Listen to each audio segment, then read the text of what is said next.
Roll, please. Mr. Gambiani? Here. Mrs. Intihar? Here. Mr. Knicker? Here. Mr. Vroman? Here.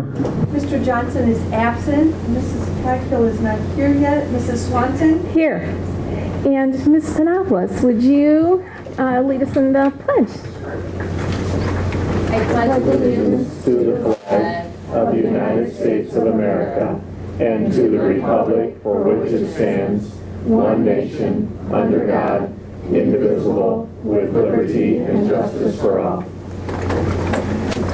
Well, I'd like to thank everyone for being here. It feels nice to be in a place that's a little bit cool for a while compared to outside.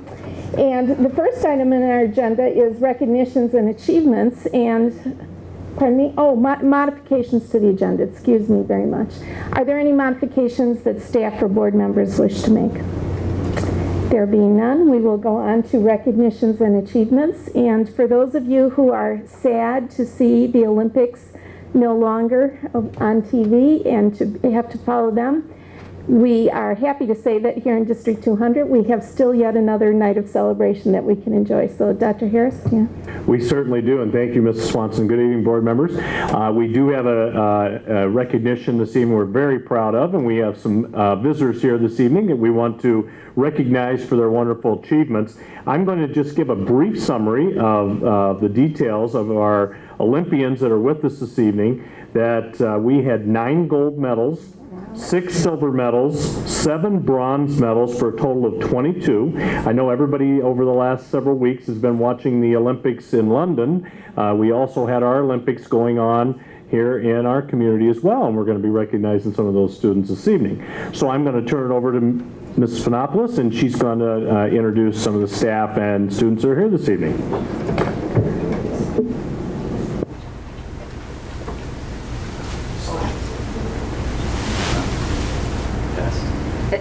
No, I knew it wasn't. That's why I was like, thank you. All right, thank you, ladies and gentlemen of the board, community members, parents, and students. Just want to thank you all for being here this evening, and it's always a humbling experience to recognize students for their achievements, both individually and as a team. And so this evening, we'd like to congratulate those students who participated in track and field events this year, basketball, as well as bowling. And I am going to turn it over shortly to Mr. Ferguson so that he can acknowledge each of you individually and also for your team efforts. We also, whenever we do recognize the students here, just so you're aware, we do want them to come up and shake our hands as well, so we'll go through that. Thank you, Mr. Ferguson. Thank you guys for having us again tonight. It was another awesome year. We had 24 athletes. We have the 3 sports that Joanne mentioned, and this year we're adding our 4th sport, which is bocce ball. So we have about 11 athletes that are joining us for that team this year, which is great. In addition to everything that was going on out in the playing fields, we also did some other service type things. We've done some fundraisers. We had a candle fundraiser, which did the athletes went out and sold candles from Yankee Candle. We did a phenomenal job, raised about $2,000 there. We had our Pack the Gym night for basketball. For those of you that were there, was another great event where we partnered with the Warrenville Christmas Sharing. We were able to donate a large portion of the proceeds from that, and also some other donations that fans and parents brought in different items prior to Christmas. And at the end, we did our bowling tournament, which for this year was phenomenal. Number of different families were out here, community, different staff members were here. Some of the board was there, Dr. Harris, Joanne. So it was a great event. And again, there we raised about $3,000 for the program. So we appreciate everybody's support over the years.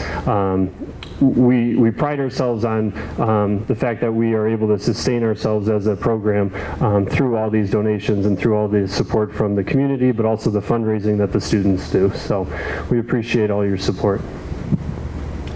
So at this time, you can call up each of the students, and then as your name is called, if you don't mind, go around and shake the hands of each of the board members. All right, first we have Abby Russin. There you go.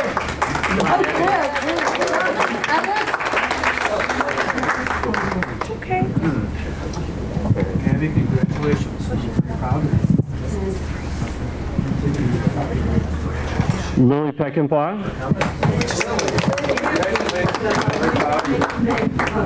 Jack Cleve. Go right there. Go right there.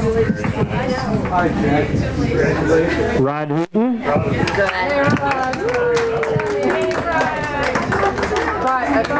Rod. Right over there, Rod. Jesse Thean. Sean Doran. Alex Stark.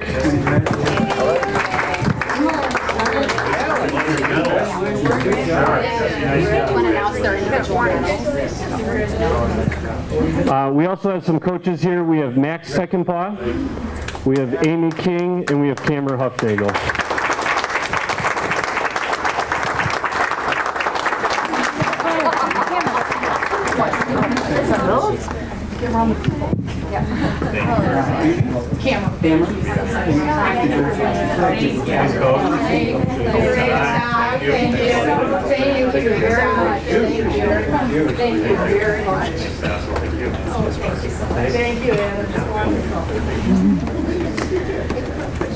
Again, thank you athletes and thank you parents for your time, dedication, hours spent training, and especially going downstate, as we know that that can be a car ride in and of itself.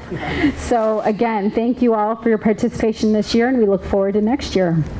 Thank you, guys.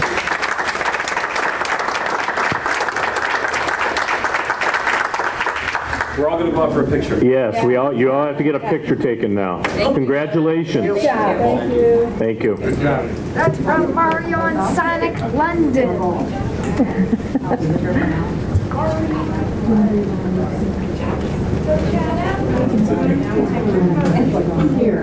And that concludes the recognitions and achievement. Well, thank you very much. That was a great time, and it was nice to extend that Olympic spirit a little bit longer here. Great way to do it.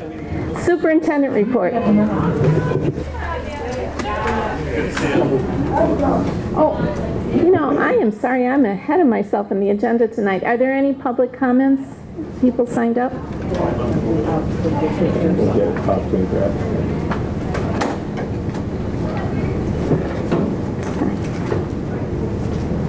No public comments. Now on to superintendent report, and I'll try to keep on track.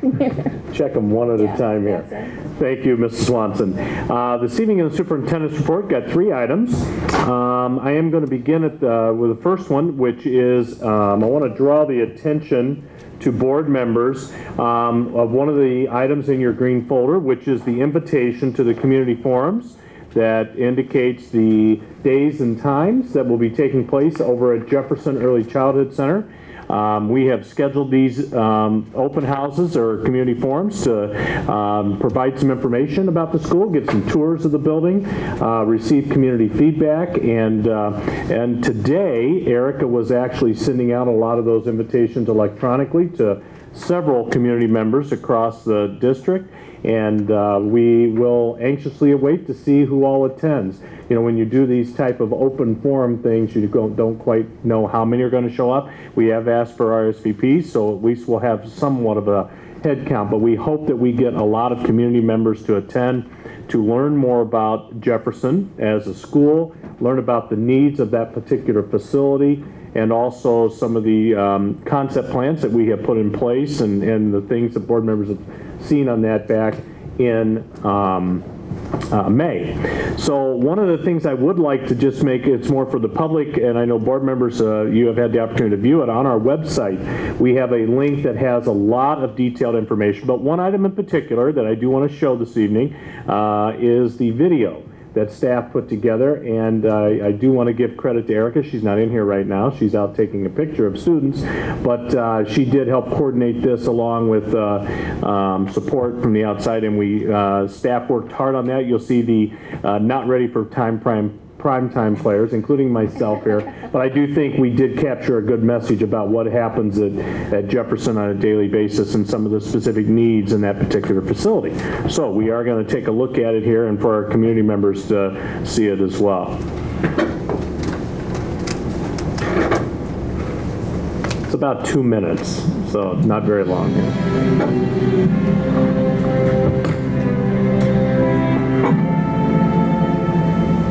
Wheaton Orville District 200 is an excellent community and supports education to the fullest extent. I believe this community supports our education from our earliest learners to our high school graduates and beyond. Jefferson is the inception for our students' very beginning of learn. It is the cornerstone for building a framework of education and really being able to address their social, their emotional, their physical, as well as their cognitive needs.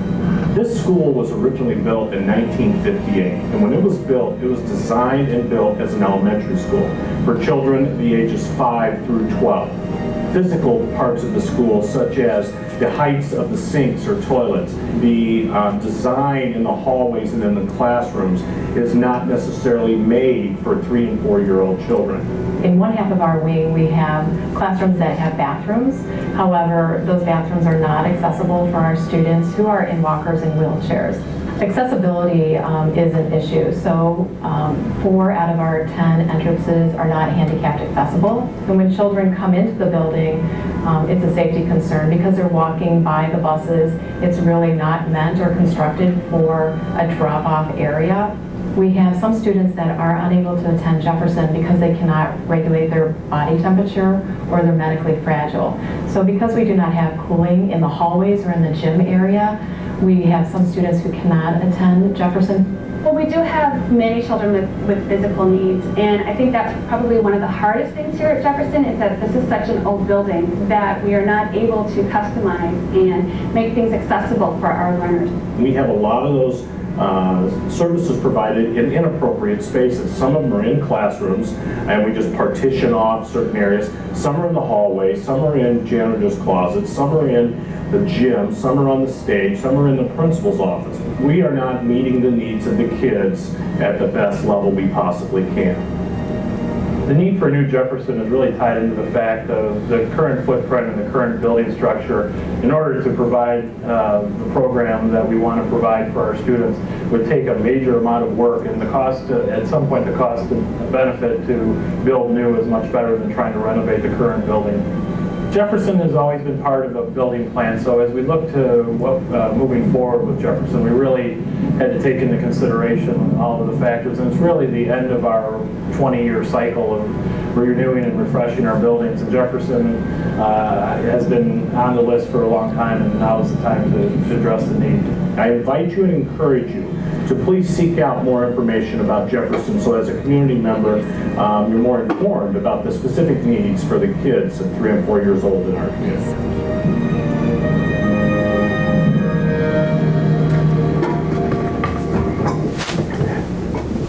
Thank you. I wanted to just point out that we felt like this informational video was real critical for people to access over the web, as well as we will be using it as part of our presentation at each one of these forums as an introduction to the needs of the particular facility. I couldn't have said it any other way better, or any of the staff for that matter. When we do have those forums, we're going to have a brief introduction time for the people who do attend, and then they're going to have the opportunity to talk to staff that will be situated around the gym area at Jefferson and be able to answer their questions. We also will be looking to get some feedback from those who do attend that evening. So I'm looking forward to hearing from the community and to have a better understanding about the needs there and moving forward to whether or not we'll have the support to be able to do the things that we need to do for that particular facility. So any questions? And again, Eric, you weren't here. I did say that you were the brains behind the scene there of all of us actors, and I do want to commend Mr. Farley for taking the outside scene there. It was about 102 that day. That was when we filmed that, and yeah, he got the outside duty. So thank you for doing that. You couldn't see it though in the film. It looks like it's about 50 degrees. That's right. So any questions from board members about the upcoming forums, or any questions? I encourage you to take a look at the website if you haven't already and look at this information. First of all, you were probably in the hallway, which was 107 degrees because it's not air conditioned. But if we choose to go to this, just attend these forums, do we need to post this in case there's 3 or more of us showing up? Or No, technically, any open forum like that, board members are able to go to, just, observe to make sure that there's no, look of impropriety, but as long as we're not deliberating anything, we can go to an open forum just like any other community member. It's a meeting open to the public. It's not a public meeting in the, so it's open. What I will do is probably poll board members to see who is there. One of the tables we're going to have is a board superintendent table, so people can ask us questions. I want to make sure we have at least one or two board members that will be at each session, so we have the opportunity to chat with community members about our intent. Great question, though. Any other questions from board members on this topic moving forward? I just want to make the comment, a great video, and it's a great program there in Jefferson, so regardless of anything else that comes out of it, it's great to get the community aware of what that program is, and I think people will be very proud of the work that's done there. Absolutely. It's a win-win no matter what happens. I completely agree. Second item this evening is the AYP status of some of our schools, and I wanted to update the board and the community on that situation. At the last meeting, I had indicated that we had not received clarity yet from the state of Illinois on the state testing results and schools for choice and meeting annual yearly progress. We have received that information now and have begun the state required process for that.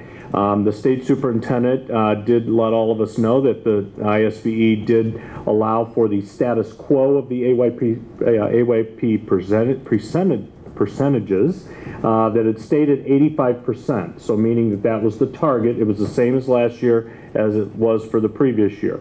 And so therefore, because it was supposed to ramp up to 92.5 under federal law, but they did change the regs on that and allowed us to measure our schools at 85%. So at this point, I'm going to turn it over to Faith and let her give the board and community a few details about what we're doing and some of the things that we are moving forward here prior to the start of school. Faith?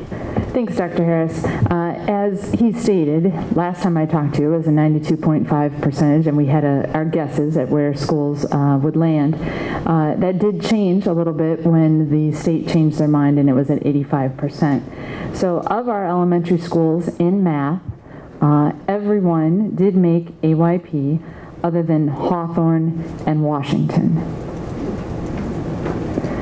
In reading at the elementary level, all elementary schools made adequate yearly progress, or AYP, except for Hawthorne, Washington, and Bauer, which changed a few things. We had already sent out letters, or we're getting ready to send out letters to Johnson and also to Hawthorne, because those schools would have been in their second year of not making adequate yearly progress, and because they are Title I schools, they would have to offer choice. Did you notice the name I didn't read? Johnson made AYP. Now, unfortunately, they don't, just because you've made it in 1 year doesn't get you off the hook for choice. You have to make it 2 years in a row. But it did mean that that school doesn't go further into status and have to provide supplemental educational services, because certainly that staff has shown that they've figured out what we need to do to improve for those children. Great kudos to the staff. They are getting ready to plan a major celebration with that.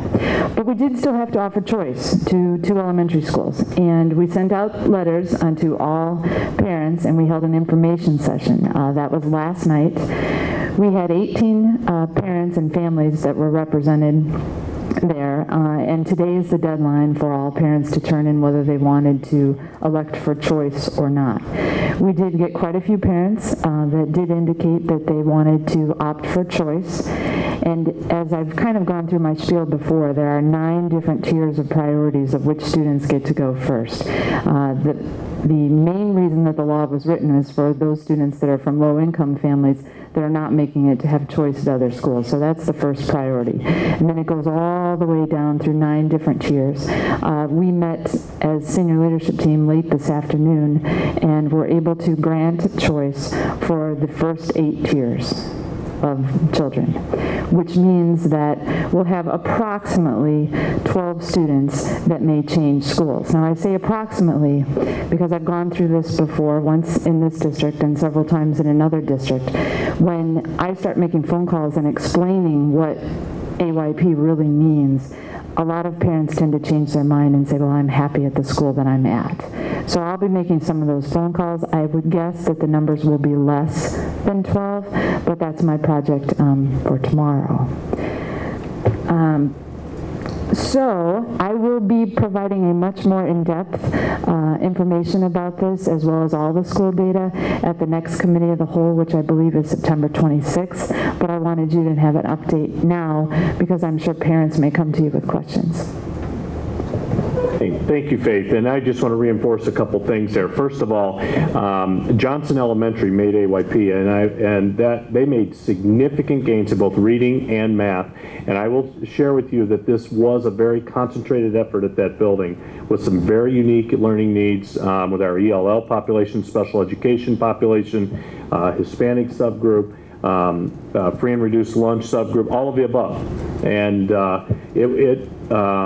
it clearly is a very neat thing for that school to really make some changes in the classroom, and every classroom in the building contributed to that. So I want to give those kudos to the staff at Johnson and the students and the parents and commitment to what student learning is all about. As you've heard, we have other schools now that have need some targeted interventions as well, and much like Johnson did this past year. And so I was just talking with Derek Edwards the other day about the success there, and one of the things we were talking about is to maintain that level of achievement now at Johnson moving forward. We still want to be one and done. And they're certainly going to celebrate the successes and continue to focus on student learning in those classrooms. So, and also credit goes to Faith and some of her staff that have been out spending a lot of time there too. And it's very true. And it has made a difference to what's happening. Our ELL director, Araceli Ordez, also has spent a lot of time there. We reorganized several programs and classroom environments to move things forward at that building. So now we've got some other challenges in front of us at a couple other sites, and so we're going to be doing the same thing there. So any questions from board members about the current status? We will be getting back in touch with those parents that have selected that and have met the criteria to move to a different building. One thing I don't believe Faith mentioned, the students that will be allowed to choose to move from Johnson will attend Weisbrook, and the students that are going to be leaving Hawthorne will be attending Pleasant Hill. And we do have room in those classrooms for the students that she mentioned, just so the board and the community is aware of that. Washington is not a choice school. No. Washington is not a choice school. It's only because they are a Title I school, and this is the first year that they didn't make AYP. If all of this legislation is still in effect next year and they don't make it, but I think they will, then it would happen. Any other questions from board members at this time about AYP? And again, we'll have much more detailed information once, when we do the score report on all the schools in the district. So are those 12 students then Hawthorne students, or are there still some Johnson people who are looking at moving? Currently, it's an even split, 6 and 6. Okay, next item then. Finally, as all board members know, we start school next week. First day of student attendance is next Wednesday, August 22nd. It's always an exciting time in the school district to start school. We're just doing final preparations over the next several days to make sure that things go smooth on that first day. Working on bus routes and finalizing some facility enhancements, and projects are all on target and doing well. We also are looking at our final enrollments, looking to make sure we have the appropriate staff and classroom sizes. We did add a half-day section of kindergarten at Washington today. We had some new enrollees show up, and so therefore their class sizes went over the limit. And just today, told Mr. Pilkington to go see if we can find a new kindergarten teacher at Washington. We are watching a few other situations that are not quite there, but certainly close to the class size limits that we've used over the last several years. Fourth grade tends to be a hot spot at the elementary level right now at 3 different buildings, so we're watching that carefully. A couple other isolated things, but we will take it a day at a time. We will again use our 10th day enrollment figures to make final decisions on staffing at the elementary levels. We've done it works well. Make sure that everybody that says they're going to be there shows up, and make sure we're staffing effectively and appropriately at all schools. So we're looking forward to it. Staff will return the day before. The first day of school on the 22nd will also be a full day of school this year, more for the community, and as well as the board remembers that the state of Illinois passed a new law that says the first day and the last day of school must be a full day of instruction. So therefore we have a full day of school next Wednesday the 22nd. Any questions from board members in the superintendent's report? Just a side note, I'll be interested to see if those numbers change, only because the rental world is on fire, and I myself have done some homes where there weren't any, and now like one house has 4, another one has 3, so, and it's happening all over the district, all over, so I think they're going to change.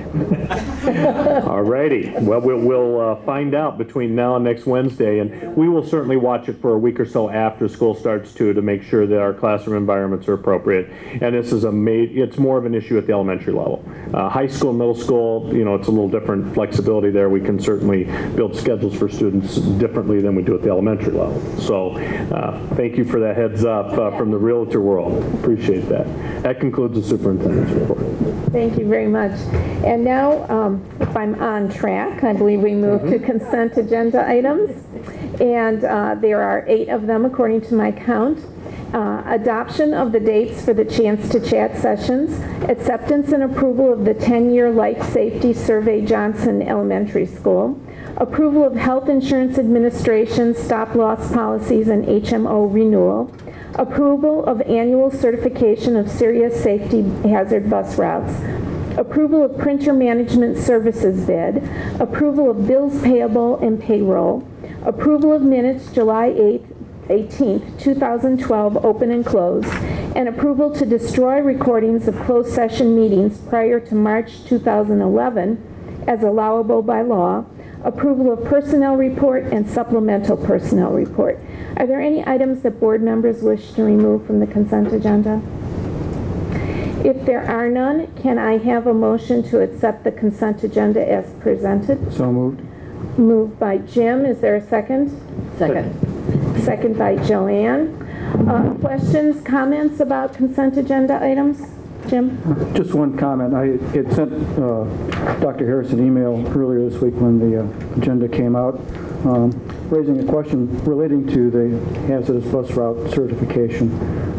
Last May we had a couple parents from Pleasant Hill who expressed some concern about the elimination of a bus route there that was established some time ago, and I was wondering what the follow-up of that communication was.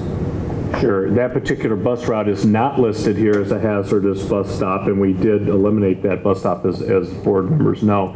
After that meeting, Mr. Farley, myself, and staff met with a group of parents, and we had shared with them the results of the updated study. We did another study. I went out and visited the site and so on. I think, again, that was followed up last spring before the end of the school year.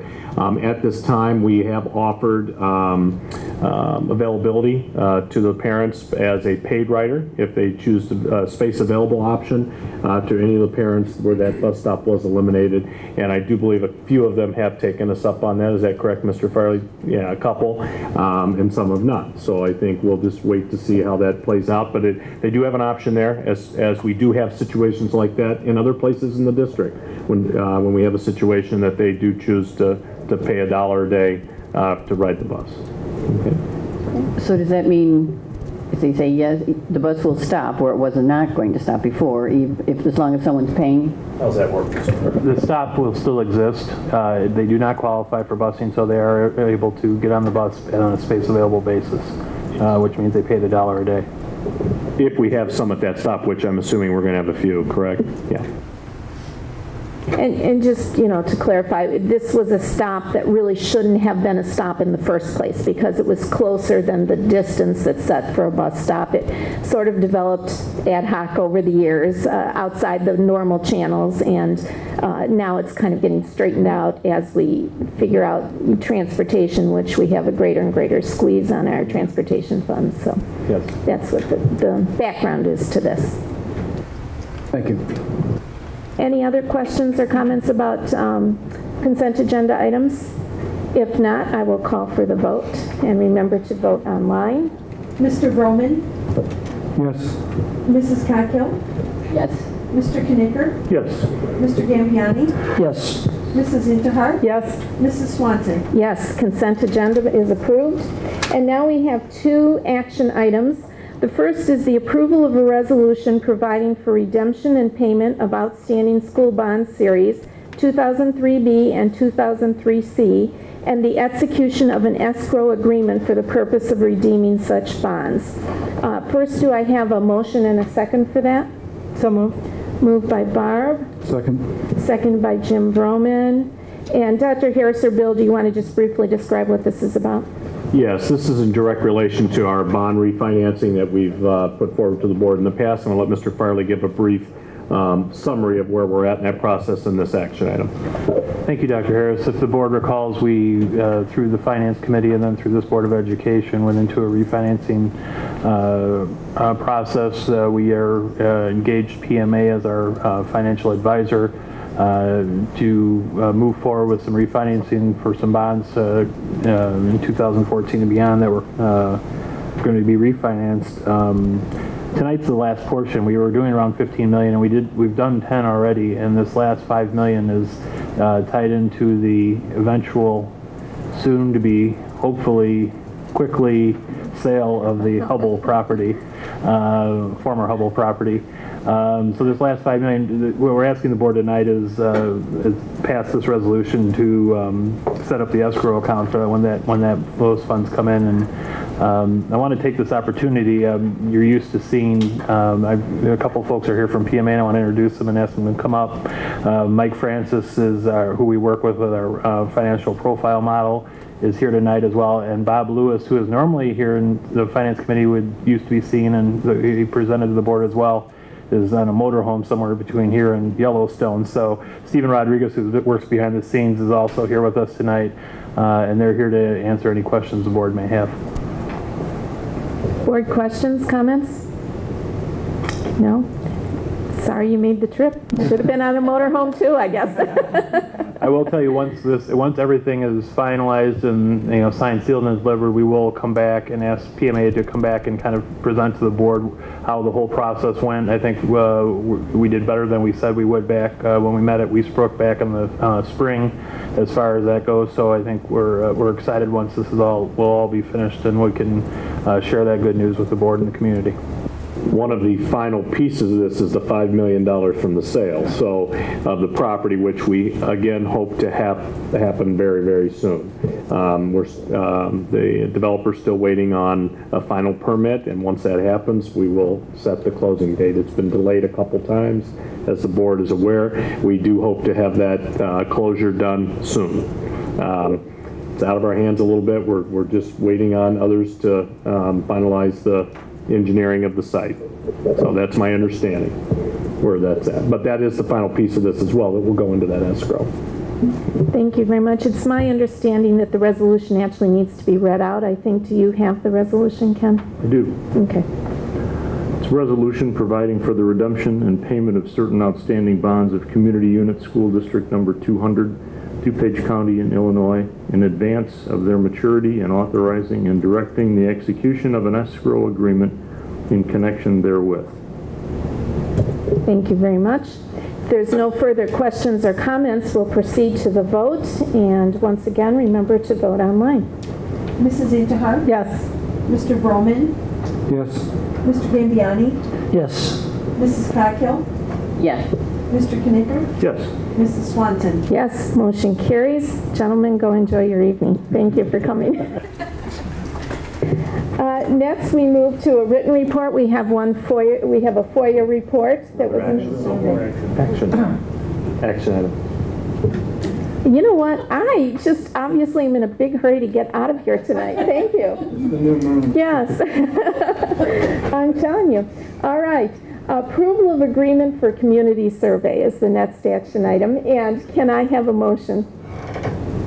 So moved. Moved by Ken, and seconded by Barb. And Dr. Harris, can you go ahead and give us an explanation? I will.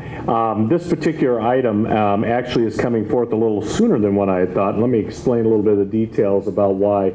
At the last board meeting, and we had talked about the previous actually couple board meetings, is a timeline for some community engagement and involvement in helping us make some decisions about moving forward with specifically the Jefferson site and some other capital development needs. Erica and I have been meeting with several different vendors about this survey, about one of the options we would be looking for to gather some feedback from the community. As I mentioned before in the superintendent's report, one of them is to have these open forums, people to show up and get some oral and or written feedback. The second option, this actual phone survey, would be another option to get at voters in the community and community members that may not attend or not necessarily so aware of the needs and circumstances at Jefferson. So as we begin to meet with the different vendors, this vendor clearly stepped forward as the vendor that appealed to us the most. I have personally not worked with ECRA before, but they are a well thought of research firm that works with a lot of different school districts for various purposes. One of them is to conduct surveys. One of the things that very much appealed to us right away was their research background of their company to help us with the educational component of looking at some of the details around schools and school districts, and also they have a rich background in doing other community surveys. One in particular they shared with us was from New Trier High School District. After they conducted a survey there to help that board and community decide about their facility after a failed referendum. And so what I'm hoping and banking on with this is if we do move forward with this evening, which is what I would recommend, that we would engage with them right away over the next week or so and allow them to help us generate some of our feedback questions at our forums coming up. When we talked with them, they felt like this was a great opportunity to get some initial preliminary feedback to help us put together the survey that they would use to ask for the rest of the community. I did have Mr. Johnson look through the materials as well, and also Mr. Broman said it on a phone conversation we had with the representatives from ECRA. Was that earlier this week? Yes, it was. Yeah. Monday? Monday. And believe that they are well prepared to help us move forward, not only with the actual survey itself, but also to generate the right questions to be asking the community members that come to our community forums coming up here over the next few weeks. So I felt like that's why we needed to go ahead and move forward with this, to enter into this agreement and move forward with this firm so they could help us get that information correct, and then also commit to the community survey as well later on in late September and October. So that's the reason why this showed up a little bit early than what I had anticipated, but do feel very comfortable moving forward with this firm. Any questions from board members? And just for the public's knowledge, this obviously is one of our goals, to take a look at Jefferson in the context of all of our capital needs. And so we asked for some board volunteers to kind of spearhead this, and Mr. Roman and Mr. Johnson agreed to do that. So they're the point people for that particular effort, which is why they were on the phone call. So Jim, did you have anything to add in terms of Just two quick things. I looked also on the ECRA's website to get a better feel for what this consulting service provides, and I was comfortable with what I learned. I was impressed with the survey that ECRA prepared for the New Trier referendum. I got a copy of the questions for that, and I was pleased to see that ECRA was prepared to meet with us as quickly as possible. I think it's next Tuesday possibly that we may be meeting, if we go ahead and approve this arrangement.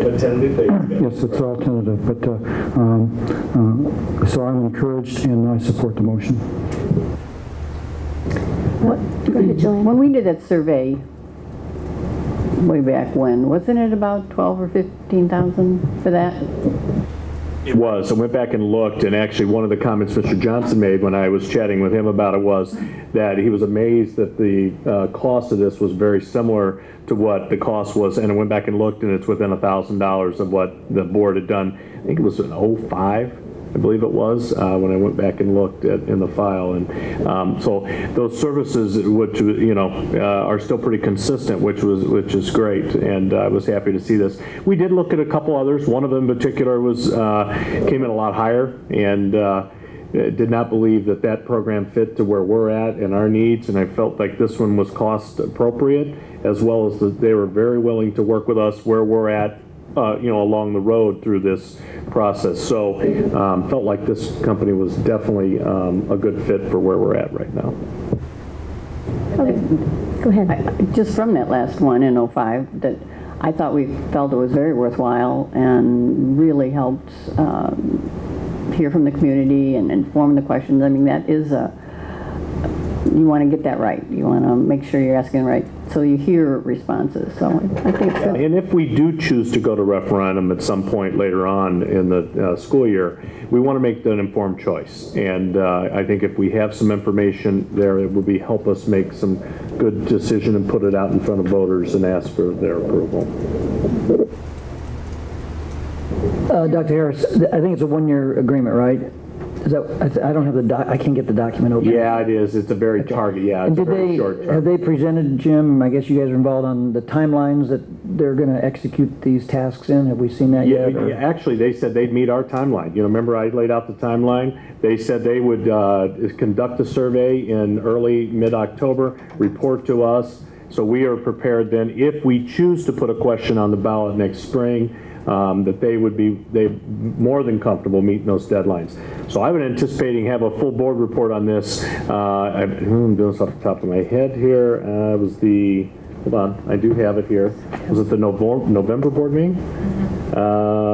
Yes, by the November board meeting, if not sooner. So therefore, they felt like they could meet this timeline easily and conduct the survey and compile the results and present to the board. And specifically with respect to the agreement, they allocate hours for compiling the survey, conducting the phone survey, and hours that they can provide general consulting services to us.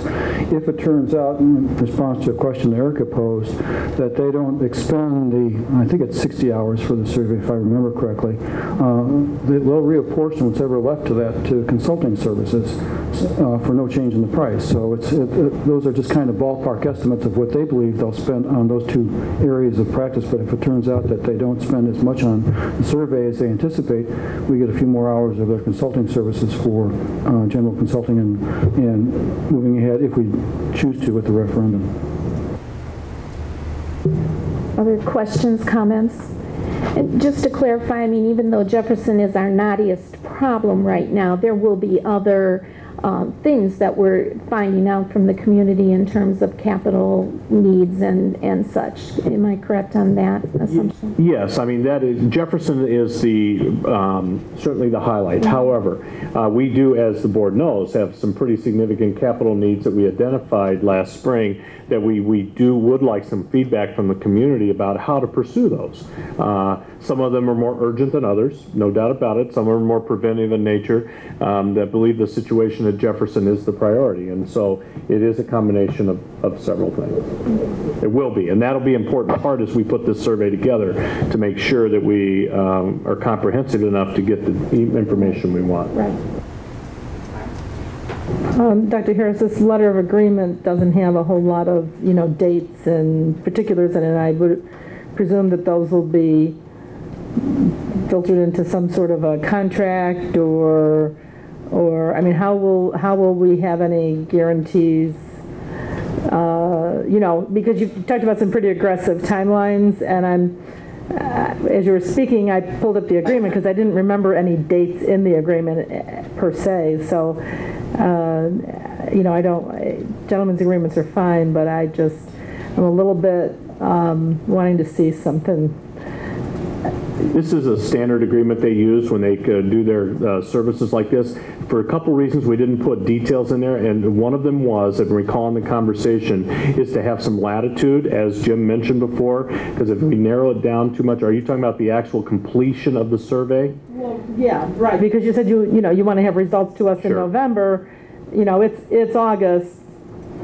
These are all questions that when we met with them and talked with them, I felt very comfortable. I hear what you're saying. I did not request that in this letter.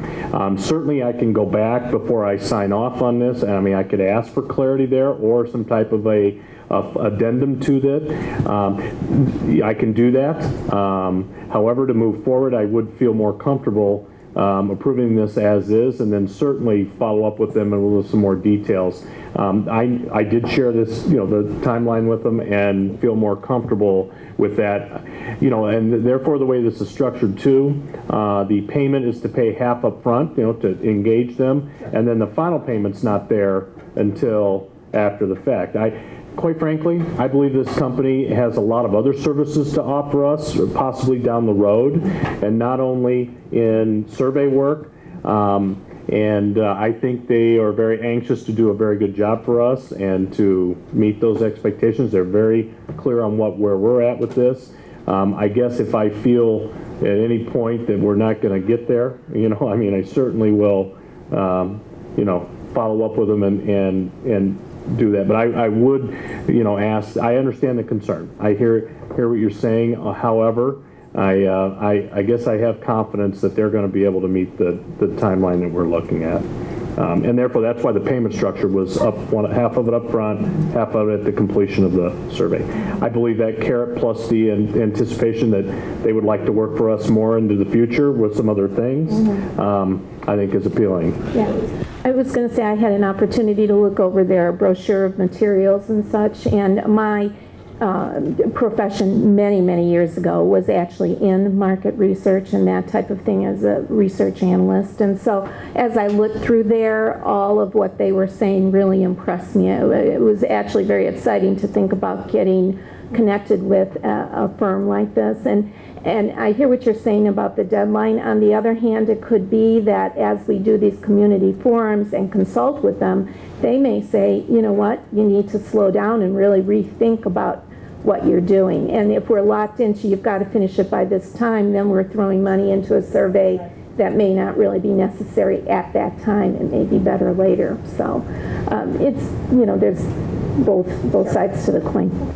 Thank you for pointing that out, Mrs. Swanson. And I believe that fits into what I had said and what we heard in the conversations we've had with them, is that flexibility piece. We need a little latitude here with some of these hours and some of that, and that's one of the reasons why we didn't tie it down so specific. Hindsight sometimes is 20/20 there. I don't disagree with you, but I feel confident that they're going to do their very best to meet our needs here.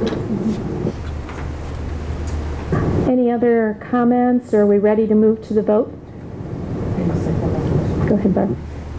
Given the board budget for the year, then, do you see this expenditure precluding us from being able to pay for the updated CASARTA projection? No. I mean, this does come out of the Board of Education budget, but I mean, I have not pursued that to get the detail yet or quote yet on that, but I believe we do need to do that, as we discussed, as another one of the board targets. Correct. I will call for the vote.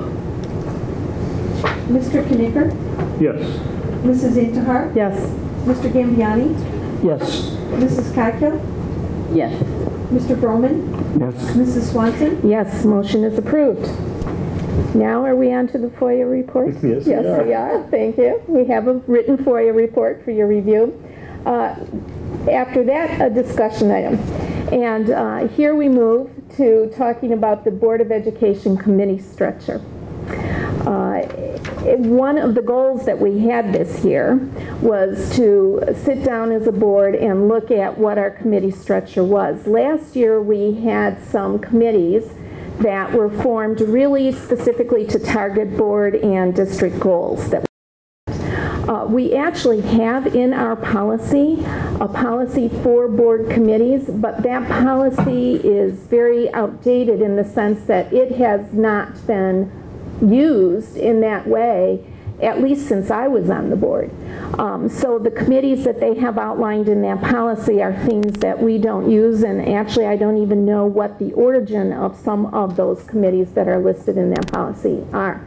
So as one of our board goals, we said, well, the committee structure seemed to work good last year, so we would like to pursue that going forward, but perhaps we ought to align our policy with that. So we have some standing committees, we have some policy about how to develop ad hoc committees, that's what this discussion starts us talking about.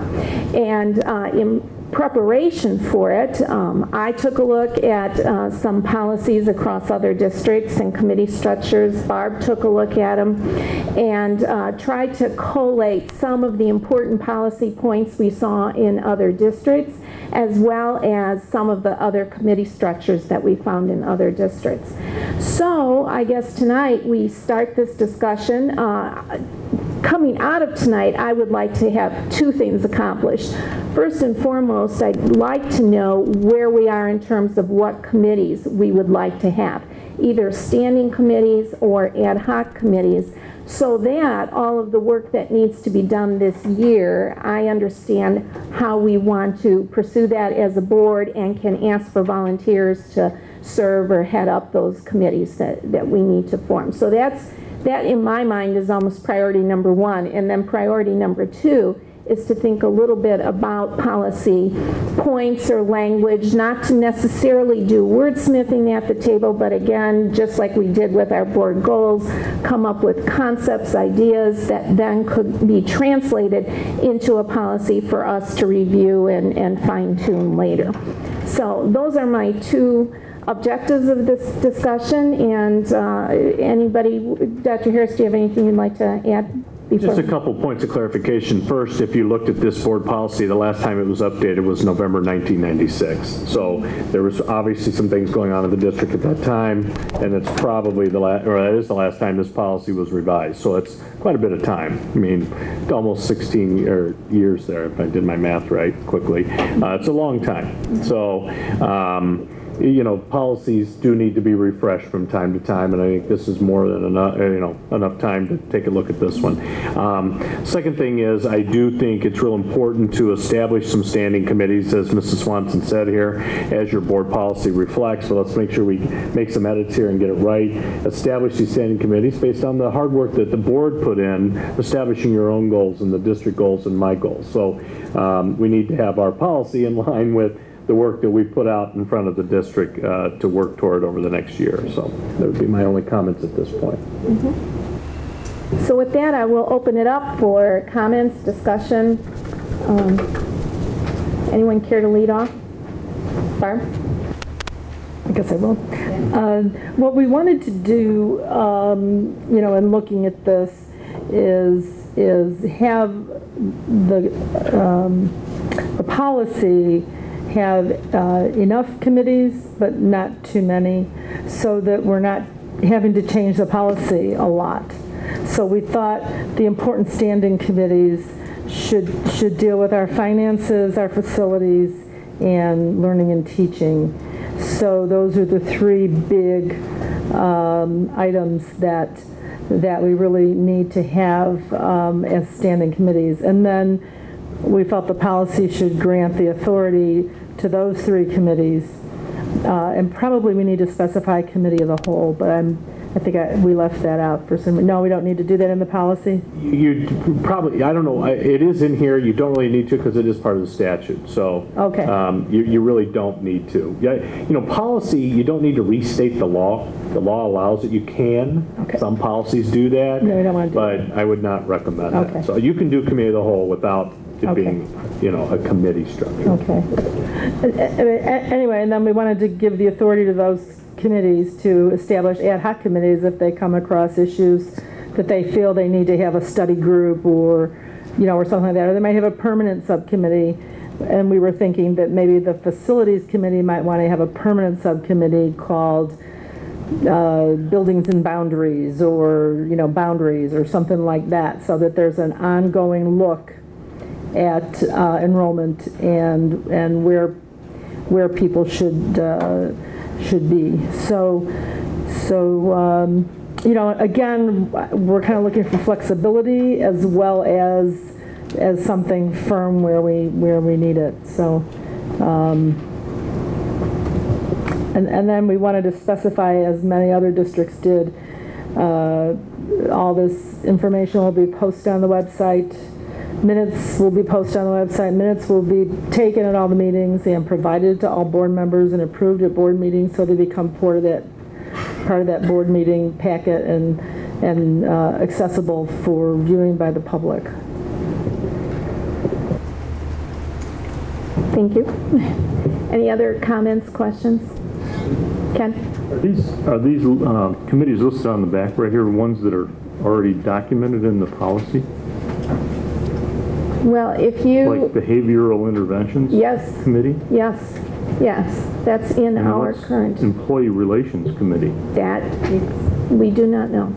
That obviously was something that was developed back then. I mean, I'm not trying to be, you know, cavalier about it, but it's some, you know, fragment of the past that apparently has lost its need for, yeah. The only one I remember ever even being a part of was Strategic Plan Advisory Committee. Mm-hmm. That's the only one I recognize. And Parent-Teacher Advisory Discipline Committee. Mm-hmm. These are all in the current policy. I'm looking right at it right now. Yeah. If you click on that there on your board book, you can pull up the policy and look at it. These, again, the last time this policy was adjusted was November 1996. So, you know, at the time, the employee relations thing, I believe at the time, a big coming off some challenging challenging times with our employee groups, and so again, I don't have the historical component other than just I knew what was going on at the time in the district, that this was established and last revised. And I'm sure some of those behavioral interventions, that was a big topic at that time in the mid to late 90s when the laws were changing, the expectations were changing. So I have a feeling that was a huge target that was at the board table at that time, and programs were being looked at differently, and that's my guess, Ken. And that's why it's time to update this policy and get it right for where we're at now. I mean, we don't even have a strategic plan committee. And these were board committees, not necessarily senior leadership committees, right? Well, they're standing board committees? They're in our policy listed as standing board committees, yes. Now, obviously, the policy doesn't state that you have to use them, but they say these are the standing committees, and the president, I believe is what the language is, can appoint people to those committees. And that obviously is a structure that we haven't done. In previous years, I think we preferred to operate more as an entire board on issues. In recent years, because of the maybe number of issues, complexity of issues, and possibly also just a change in the board's desire, committees seem to allow board members to get involved a little more deeply in some of the areas of their expertise and interests, lend their skills that way, and also offload the work from us as a whole sitting at a board meeting, so that when your colleague comes and says, I've looked at those documents, you know that a pair of eyes has really looked more deeply at them than can happen if all 7 of us are sitting around trying to do that in one meeting. So I think that's the advantage of a committee structure, but as Barb says, you don't want so many committees that you're over-processing yourself, or that you end up with a list like this years from now that everybody's going, what was that committee for? So I think that's what happened here is my guess. I think when this policy was last touched, they put everything in here, and that was the work of the board at that time, and therefore they never revisited it. And then the work of the board shifted. It started to change, and then it just didn't continue. So I think now the work of the board is at a different time, different point And you know, quite frankly, looking at the summary here, I think the recommendation here of those 3 standing committees would fit nicely with our board goals, superintendent goals, the work of the district, which is the finance. You know, that's one of the main functions of the board.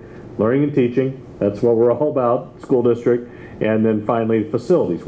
Obviously, facilities is a big topic. It has been for a long time. It probably will continue to be for some time in the foreseeable future.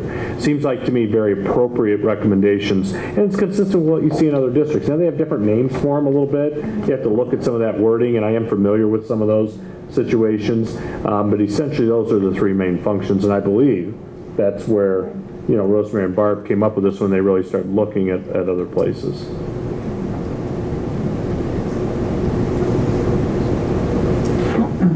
Jim?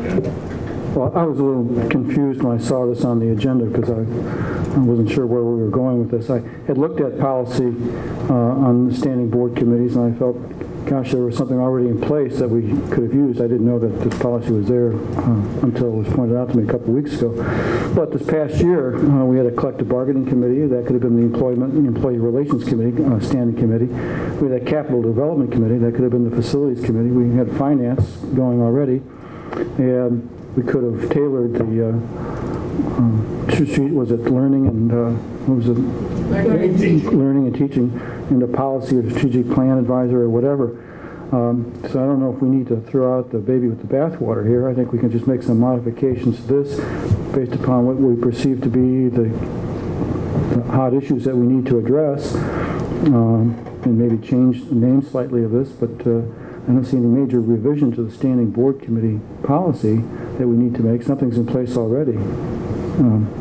But be that as it may, I do see a strong advantage to having committees focusing on certain topics, as we did this past year. Well, since this is a big discussion to sort of try to just delve in there and start talking about, I think let's try to think about committee structures. Jim, you mentioned that we have committees that we could kind of shoehorn various things into if we wanted to, or we could redefine what those committees are. And I think the thought was maybe make them more basic so that, you know, you're not trying to take learning and teaching and put it into, let's say, a policy committee, which could be, but on the other hand, every aspect of our district probably is involved with policy in some sort or the other. So I think maybe a good way to start here would be to just hear from board members. If you were setting up a committee structure, so I'm hearing from Jim, you'd just leave that structure in place, or would you change it? That's my question. And which committees would you have? The only thing I would change is maybe the titles of some of the committees, right, and maybe eliminate them, but a couple of the committees, but the behavioral committee, for example, only to reflect what we're currently addressing. This is obviously was addressing something that was very important to the board in 1996 or 97. Right. Right. You know, if you look at the current policy, I pulled it up here as we're talking, I clicked on it and pulled it up. You know, the employee relations. Now, Jim just did, you know, frame a reason. We did use that. You know, it would fit under that, what we did last spring, you know, with the collective bargaining work that went on with, I believe, Ken and Jim served in that capacity last spring. Facilities and finance are on there. They're already on there. The one that does reference a policy committee. I guess my thoughts there would be each of these could generate their own policy revisions. We did that last year with finance. You know, we changed the board policy on finance, and we brought it up through the finance committee, and that, I believe, that would be a better way to do it from the board work perspective, instead of having a committee that just does policy. So that, you know, would be my suggestion there. Strategic plan advisory. You know, I guess if you, you know, it's not what with the terms we use. We did a little bit of that, but I don't believe it needs to be a standing committee, because up above, you know, on the current policy, it says special board committees, where in this case, with the board goals and that, I think Barb and Rosemary worked on that, brought it back. Everybody looked at it, we edited it, and accepted it. So I think that could fall under the first one, the special category. It doesn't really need to be a standing thing. That would just be my thoughts on it. The only other one that's, that's being suggested here is curriculum or learning and teaching. Quite frankly, I would recommend that. Because if you look here at like parent-teacher advisory, learning and teaching could handle any responsibilities if something comes up through that arena. Things that would occur in those areas. Also, if you look at behavior interventions committee, again, that's a curriculum-related thing, social emotional learning, things like that. I mean, that falls under learning and teaching. I believe you could eliminate those two items here in this board policy and just have it as a standing learning and teaching committee. That's my thinking. Looking at the suggestions here, maybe edit some of those, keep the couple that are right, eliminate a few of them, and add in the learning and teaching one. That's just my thought, but I certainly would welcome the other people's thoughts on that. Joanne? So we want to take the old version and just take out stuff we don't really use and get to those 3 committees. So it does require wordsmithing. And the only thing on this that was passed out that, and does it say in here that an ad hoc committee needs a majority vote of the board? Seemed a little unnecessary. Yeah. When you're talking about taking the current policy and just, switching out the names of committees, certainly that's one approach that could be done. But I will say that looking at a number of policies in different districts, just like everything, as Dr. Harris was saying, there's things now that are fresher in terms of how boards now engage the public in processes. And so a big part of a lot of what you see in policies now, which our policy, because it was back in 1996, doesn't even really talk about, is having, members of the, or stakeholder, members on committees and saying that should be an assumption that committees try to do that.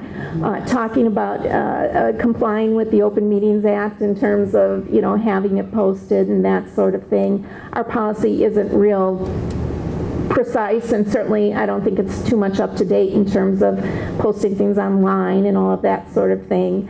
So, I understand the desire to say, we've got a policy, but actually when you look at policies across other districts, there are other things in them that our current policy doesn't have. And those are some of the points that I think are listed out here. And certainly could be reviewed, but I guess what I would like to do, just to keep the discussion kind of in order here, is to really think about what would be the basic subdivisions of the work of the board. If I were going to say, all right, I need people to head up this, or head up this, or head up that, what would those basic areas of work be? So, finance is one of them, learning and teaching is another, facilities is another. I think, Jim, maybe you're saying we could leave employee relations or something like that on there should the need arise. Or you could make it ad hoc, yeah. What we wanted to do, and here's the thing, every one of these committees, the finance committee, learning and teaching facilities, if you look under the next bullet, it says any of those committees has the authority to establish an ad hoc committee. Right. So they could establish their own ad hoc without coming to the board and without our taking a vote. If the facilities committee feels they need to establish a Jefferson committee, they can go ahead and do that and get the input and all that. But let's say it's a negotiation year, and we don't feel that the negotiating team is covered under any of these standing committees. We as a board could say, okay, for the duration of this negotiation cycle, by majority vote, we're going to establish a negotiations committee. So that's what that provision that you referenced, that's what that covers. So in other words, any of these committees can establish subcommittees, ad hoc committees as they see fit without our getting involved at the board table. But then if we as a board feel we need a committee for a specific purpose, then we can establish that committee and we can vote on it. Yeah. Okay, I get that. Yeah. So it's really just subcommittee. Yeah. Right. And subcommittees that serve the whole board rather than serve the particular committee they're on. So an example for this year might be the review of legal services. That, you know, might fall under finances. You could say that they could appoint someone. Or on the other hand, as a board, we may say, that's one of our major goals this year. We're just going to have an ad hoc committee for this year to review legal services. And then when that's done, it's done. It's, you know, not codified in policy for future years, and people go, what was happening in 2012 that they needed that? When we did the, it was called the R-rated movie committee, but what did we call it? And the educational materials committee. That would fall under learning and teaching. That would fall under learning and teaching, but in effect it was like a subcommittee, and it was established at that time, dealt with that subject, and then went away. Yeah, topics come up from time to time. I think Ken's got it. Ken? I have to agree with Jim. We don't have to, there's not much we have to change, in my opinion. And it even says in the special board committees, item number 1 in the board policy, special committees may be created for a specific purpose or to investigate a special issue. Committee shall be automatically dissolved after presenting its final report to the board. Citizens advisory committees may be used to interpret the school needs to the community. I mean, it seems like we've already got that in place. We're going to include the citizens in the community and the stakeholders. We might want to add more current verbiage to that, but the meaning is all there. And then just eliminate all these other ones and just have the 3. You know, and we can establish an ad hoc committee for any particular issue at any point in time. You know, gym shoes versus, you know, whether you wear socks or no socks in gym. You know, do we need a committee to do that? Well, maybe we do, maybe we don't. So I don't know. I just think the discussion could, you know, come to a close pretty abruptly here. We know we got 3 different areas that we want to include, and from that we spring off into ad hoc committees as needed, and we eliminate, you know, some of this other stuff in here. This teacher advisory committee, you read that and you think, wow, who would ever write that? And the same is true for the behavioral intervention committee. You know, I can't remember what was going on in 1996, but man alive, it had to have been a zoo around here. Well, I mean, I think we're on the same page. The whole reason this was put together was we didn't want to come in with a redlined policy to speak. Right. Where, you know, because we wanted to have a discussion about, okay, does this meet our needs? And if it does, then we'll redline the policy and come back with a policy for approval. So no, we're not throwing out, this isn't meant to be throwing out a lot of the language that's in the current policy. It was just meant as a vehicle for discussion so that then we could go in and get the intention of this into that policy. I think it's already there. All right, so let me ask you, I think I see some consensus around the concept of having a finance standing committee, a learning and teaching standing committee, and a facility standing committee. Do we have consensus on those 3? Sure. All right. Are there any of those committees in Jim? Okay. One that I think I see that Dr. Harris, maybe, were you in 303? Is that right? Yes. Okay. I see they had one for technology, and I guess maybe because that's going to be an ongoing process, it may either be finance/technology, or you set up a separate one, because I mean we're going to continue to, you know, grow that piece of the business, or not, you know, that part of the district with regard to technology, and that's going to be a pretty active area. So maybe that's should be an established committee, or make it part of finance. I don't know. Well, there's 2 ways to go about that. Every district has the issue, and it just depends on if it's a board goal, a board priority. In that particular district, so I have prior knowledge of, yes, it was a very targeted part of the board, purpose of the board, and that's why they had 2 board members sit on that committee.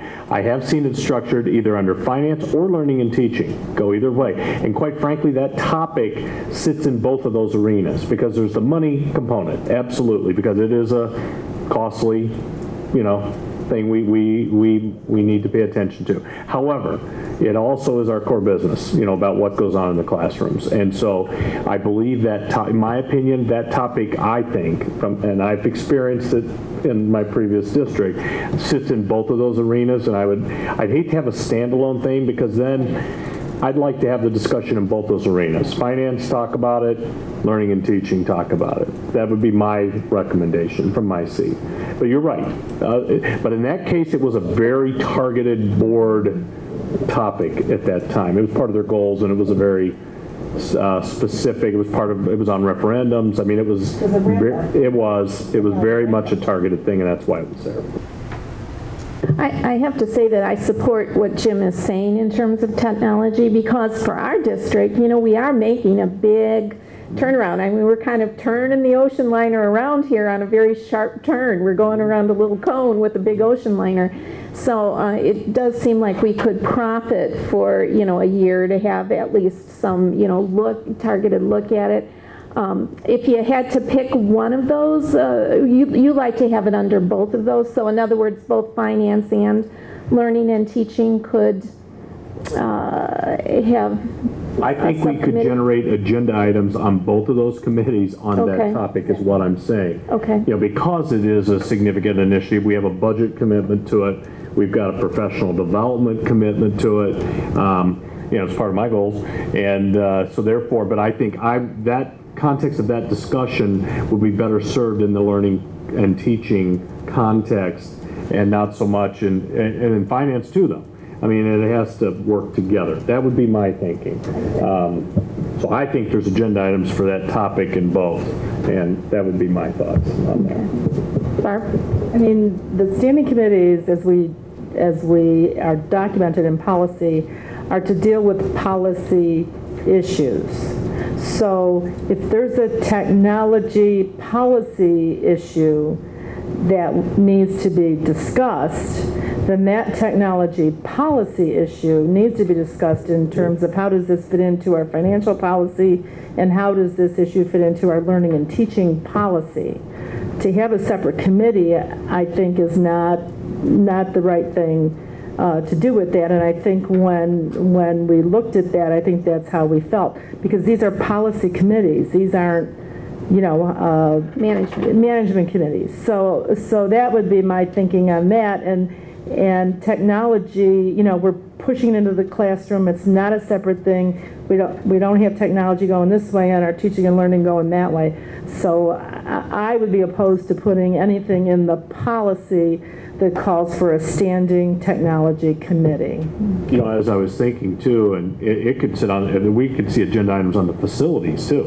I mean, that could sit in the facilities arena too. So it really is more broad. Does that make sense, Jim? I mean, I understand what you're saying. So in other words, somebody who's on the finance committee, if they felt like technology was a big component of the finance that was, needed a specific look at it, that finance committee could say, not only we want it on agenda, but we want to have a couple of people who are responsible for coming back and telling us, let's say, advising us on technology.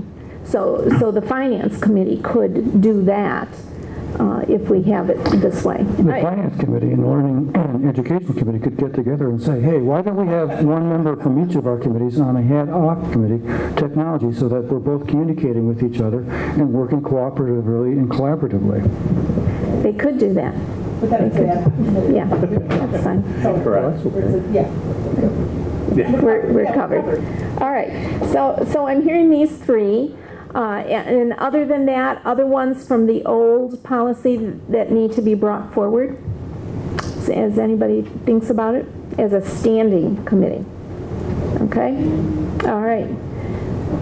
So I think we're good on that. Now what I want to do is check about the concept of a couple of ad hoc committees that we might need for this year. We already have one related to Jefferson. Technically, that Jefferson and capital development would sort of fall under the umbrella of facilities. So it could go under that umbrella. It could be its own standalone committee. What's the pleasure of the board on that? I think it should be ad hoc. I think Okay. we've talked a lot about having the 3 standing committees, those 3 listed on the front of the page. Okay. And it should be an ad hoc thing, Okay. because 5 years from now, we're not going to need a Jefferson committee. Okay. Do I see, all right. So that's an ad hoc committee. It will remain as such. All right. The other thing we talked about as a board goal is review of legal services. Just brought that up. Ad hoc committee for this year, or under the purview of, let's say, finance committee might be a place where it could go. You know, that is what we did with the audit services last year. Now, auditing is more related to finance, but that is where we set that last year. Just a thought, but it may fit as an ad hoc as well. I don't necessarily think we need a committee for that. I think that's RFP basis going out to get various bids, and that's more a business office under the finance thing, but I'm not so sure you need a committee to review the legal services. It's whatever the leadership team determines is a need, how they're going to work that need, who's going to provide the best service for the most cost-effective, you know. We will need a little bit, we will do an RFP, you're absolutely correct. We will need board to be involved in the selection process, though. There will be an interview process, and we will need board involvement. So I think what Rosemary is saying here, what's the channel here? It certainly could fall under the finance committee's, you know, arena. I'm very comfortable with that if that's where the board is. So that's the question. On finance? I don't agree with that. You don't? Okay. Well, it's 3 people finance, and Barb, you're thinking? I mean, I thought that part of the review of the legal services was not only from a financial perspective, but from a perspective of, you know, is this the firm that we feel most comfortable with in terms of their ability to deliver what we feel to meet our needs. So I think we're looking at content as well as cost. So I'm not sure that it then belongs under the finance committee. I think if you're looking at cost, yes, but you're not. You're looking at, you know, are we with the right people, essentially? So to me, that's not necessarily a finance committee thing. It's maybe, you know, we appoint 2 board members, and is there community involvement in that? I mean, because if there's not community involvement, I say we can appoint a couple board members to be the liaisons and come back with a recommendation to the board, or we can participate as a whole board. I mean, I don't know what other districts have done, but to me it doesn't seem, I don't know, I just don't see it fitting all that well under finance. The reason why I would say it would fit is for one reason, is that we will do an RFP. We do a request for proposal. It will, you know, there will be a dollars amount set to it. What I mean by that is just because it sits in that committee's work for this school year, it means, you know, that those 2 board members that are, you know, assigned to that committee would be the point people there. It doesn't mean the other board members can't be involved. It doesn't mean, it just means that's where it would sit. Now, from a staff perspective, the people that use our legal services the most, from a staff perspective, is myself, Mr. Farley, Joanne Panopoulos. I mean, and human resources, okay, which is a business function. I mean, human resources is an operational function of the district. So, you know, maybe finance, business services, you know, arenas where this sits. I mean, it does sit there. I'm just saying from a staff perspective, we're the ones that use those services the most from staff. The board certainly uses it periodically as well. But that's where we use the lion's share of our services. I'm saying I'm comfortable if it sits there. It also could be ad hoc, like you said, Barb. It could be a separate thing if the board chose to do that with this particular topic. It could fit either place, in my opinion. But I'm comfortable with it under finance for that reason. Yeah. Jim? I think in selecting a law firm to represent the district, there is a certain element of philosophy that must be considered when retaining a law firm, as well as financial and operational issues. But whether the committee that's assigned the task of selecting a law firm is an ad hoc committee of the finance committee or an ad hoc committee of the board of the whole is don't think it matters one way or the other. I do agree with Barb, though, that there is this philosophy element. For example, does the law firm view the superintendent as their client, or does the law firm view the district as their client? I'd like to hear that answer from the people that we interview. I'll tell you what the right answer is. I know what the right answer is. Yes, I know what the right answer is. The law firms work for the board. Well, now you gave away the right answer. Well, it's the truth. They better tell you that, because that is the way it works. The board hires the attorneys. That's what I hope I would hear. That's correct. Well, that's the way it should be. Joanne? Well, I'm thinking, could we, and would there be policy or where it would be stuck, but if we just had a thing that every 4 years we review, do we at least review, it's brought up, are we happy with them, are we going to go to RFP for them and for our architects? I don't know if there's anybody else that we... There's certain things, auditors. Auditors, that was the other thing. So do we have that written anywhere that, so it's not, oh gee, should we look into it? But no, it's time, we do look into it. So each year you reaffirm the services of those three services, of the legal services, auditors, and architects. Yeah, it just seems like we always say, oh yeah, sure. So I just was questioning if we put it in writing somewhere that every 4 years we do, or 6 years, whatever it would be. Have an actual RFP sort of a process, yeah. Right, but I think that's a little bit different discussion than this tonight, so that's, yeah. But if we did that, then we wouldn't need it to be a subcommittee. It could be an ad hoc when those 6 years come up. Yeah. Let me ask this. Is everybody comfortable just leaving it as an ad hoc committee, and we'll figure out whether that ad hoc committee, the people who get appointed to that happen to match the people in the finance committee, then fine, it can kind of go under that. I mean, I don't think that takes out the content element of it. It really just is a place to know who's in charge of leading the charge on that. I'm not sure the people appointed to the finance committee, even from a board perspective, felt as though this was something that they were necessarily biting off when they raised their hand for that. Well, first of all, we don't actually have anyone appointed to a finance committee for this year, and that's the reason for this discussion. And let me just assure everybody, we're not going to have a discussion like this every single year, but because this is the first time of moving to an official standing committee structure, which last year it was very obvious everything was ad hoc, so no big deal. This year, as we move to an official standing structure, I want to get a sense of how people want to do that going forward. So what I will do is I will ask people, who's interested in being on, the various standing committees. I'll also ask who's interested in being involved in the RFP process. If it so happens that there's a match between that, that'll be fine. If it so happens there's not, we'll leave it as an ad hoc committee. But I just kind of want to get a sense of how to do this, and I don't want to surprise anyone and say, oh, I thought the whole board was going to be involved in this, that, or the other thing, and then there's a couple of people on a certain committee that are doing it.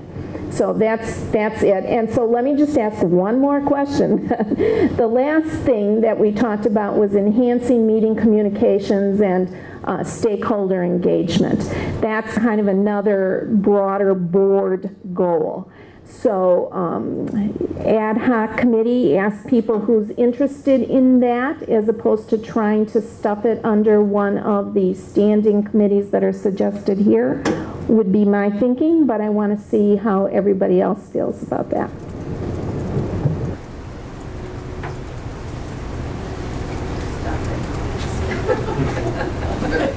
There were two things. One was board outbound communications. Well, one is enhancing meeting communications for the purposes of stakeholders, really. And then the other one that we have is sort of looking at a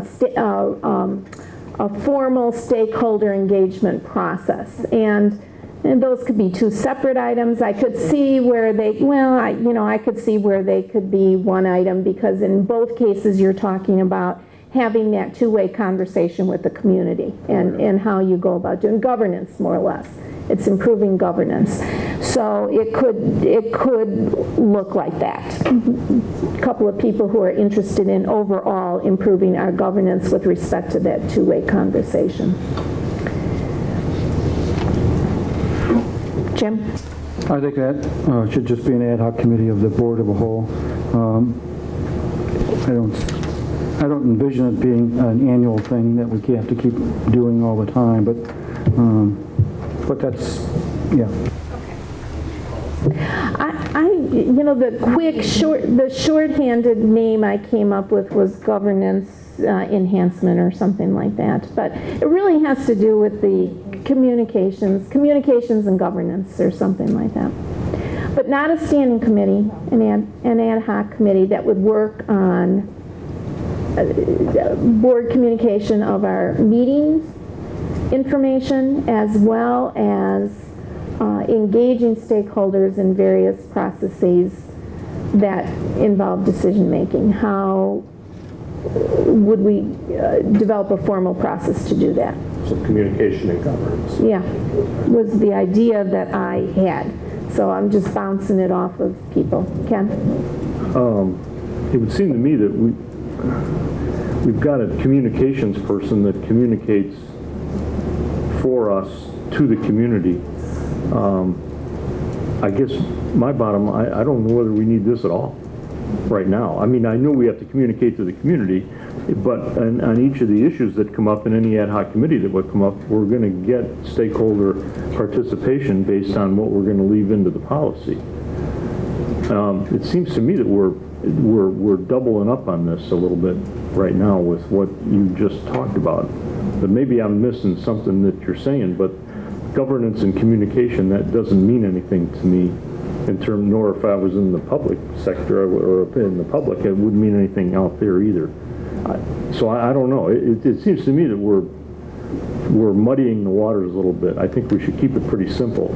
If we have an issue, we need stakeholder people, and we get an ad hoc committee, and we have the ability to set that up at any point in time. So I don't know. Maybe I'm way off base on that. I mean, I agree with Ken somewhat, and my vision was when, you know, when we wrote, or the idea in putting together the document that we did put together, in each one of these we said this committee shall provide for stakeholder representation. So maybe what we do with this thought just came to me, is as these committees are being formed, whoever is chairing those committees is putting together a list of committee members that indicates appropriate stakeholder involvement. So in other words, you know, we want to, I'm just throwing this out there, you know, a PTA president on the teaching and learning committee. We want a member of the, a community member who let's say is an administrator in another district but lives in our community to be on our teaching and learning committee. I'm just thinking that in that way we're not doubling up, we're providing for, this is the kind of stakeholder input that we feel is best to have on these committees, and maybe we fulfill our goal that way. You know, we charge each committee with making sure they get the right stakeholder input on those committees. And as far as the meeting communications go, that was a concern that was brought up by really, you know, Mr. Roman. I'm okay with having Mr. Roman be the bird dog on that, and see what, you know, what he wants to do on that, because you know, it's easy for me. I've been reading these communications for, you know, 10 years, and I think I as a you know, I don't want to say old, but as a long-term board member, I don't see I wouldn't see the problems that a newer board member, you know, might see. So I'm not thinking that we need a committee for that. I don't think we need committees for everything we do. So. To give you an example, it's almost the same discussion as technology, okay? I could see this topic sitting in all the arenas, you know, and for different reasons and purposes. For instance, the Finance Committee might decide, you know, we need a group of financial advisors from the community. They might decide to do that. They may not. get a small group of community members, meet with them a few times, say, hey, what do you guys think about this? Same thing with learning and teaching. You could always go off like the R-rated movie. You get a parent from each level on there. You have a topic there that's a hot topic that you might need some community involvement in. Same thing with facilities. You might decide, you know what, we need some people to, from the outside to weigh in on this topic. I think that might be a good suggestion moving forward in the same light, and just have a very conscious effort to seek that community component whatever the work of the group is. So as I understand it, and it sounds to me like where we're landing is to have people who spearhead finance, learning and teaching, facilities, and also to ask for people, we've already determined people to spearhead the Jefferson Capital Development Area, the review of legal services, I'm going to ask about doing that, and then perhaps the rest of it will just fall under how the wording on this committee policy comes out in the charge of the committees. Does that sound like it works for people? I just don't want to lose something between the cracks, but at least for a start, something that we haven't done in the past, we're starting this way, and take the first steps and see how it goes. So there you have it. Okay, so we've got three, let me just summarize here. We got 3 standing board committees, finance, learning and teaching, facilities. We've got 2 ad hoc committees for this year, the Jefferson project as well as the legal services. Rosemary will be seeking opportunities for board members to volunteer to be involved there for the work. I think you're somewhat familiar with the work that will go on in those committees. Would you want staff to take a look at this policy and bring back a revised draft of this, reflecting this practice as well on this particular policy? I think that would be a good start. That would be a good start. I think I'd like to be involved in that a little bit because I did look across a number of policies. Would you like to do it? I don't want to write it, but I would certainly like to be involved. I think having staff come back with what is recommended, that would be great, and then take a look at it after that. Because I would recommend revising this policy to fit. There's some things in there that are antiquated and need to bring back a revision. And Barb is very graciously volunteering to rewrite it, but I think it's a whole board thing. And this way, if the staff comes up with from the legal perspective, and I mean they've seen even more districts than we have. The legal firm would. And so if they come back with some things, knowing what some of the priorities are that we've already identified, then at that point we can all take a look at it and see how it is. I think it's worth a first look that way. I'm just asking what work the staff needs to do. That's what I'm asking. Without objection from the rest of the board members, I'd like to let the staff take a crack at it. Does that? But we will look it over and revise as necessary. Oh yeah, and we have a very, when you revise a policy, you have a first reading, and you got to go through it. It's got to be posted. Right. All good? Good. Okay. Well, thank you for indulging me in that discussion. That helps me know how to go about figuring out what people need to do for all of the work that we have coming up this year. So thank you, and next year this will run smoothly without this whole discussion because we'll have it all in place at that point in time. Very good. Reports from board members? None? Great. Topics for future discussion. We obviously have our budget hearing at the next meeting, and then the budget adoption will actually be at our committee of the whole meeting, so it will be at 2 separate meetings. Well, actually, we'll have it as an action item. Right. We'll close the meeting and then open back in. Right, but at that date, on that date. Announcements from board members, any? No. Next regular meeting will be September 12th at Bauer. Public comments on non-agenda items? None.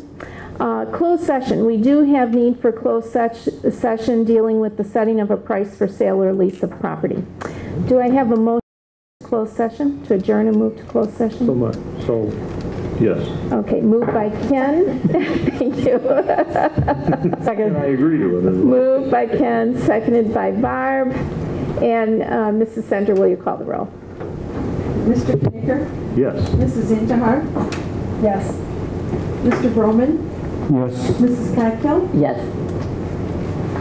Mr. Gambiani? Yes. Mrs. Swanson? Yes, we are adjourned to closed session. Thank you.